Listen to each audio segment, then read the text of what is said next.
বৃহস্পতিবার রাত 10টায় একটি আমল করুন, আপনার মনের সব আশা পূরণ হয়ে যাবে ইনশাআল্লাহ। বৃহস্পতিবার রাত 10টায় যদি আপনি আমলটি করতে পারেন, আপনার রিজিক খুলে যাবে, আপনার অভাব অনটন দূর হয়ে যাবে যদি আপনি আমলটি করতে পারেন রাত 10টা যখন বেজে যাবে।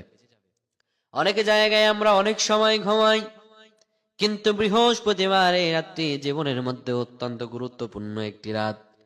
বৃহস্পতিবার রাত 10টা যখন হয়ে যাবে, আপনি তখন, আপনি যদি শুয়ে থাকেন, আপনি চলে যাবেন ওযুখানায়, ওযু বানায় নেবেন। অজু বানায় নি আপনি আপনার রুমে চলে আসবেন বা আপনার আপনার কক্ষে চলে আসবেন। আপনি জায়নামাজ বিছিয়ে নেবেন, 2 রাকাত নফল নামাজের নিয়ত করবেন। 2 রাকাত নফল নামাজে সূরাতুল ফাতিহা একবার, সূরাতুল ইখলাস 3বার দিয়ে 2 রাকাত নফল নামাজ আদায় করবেন।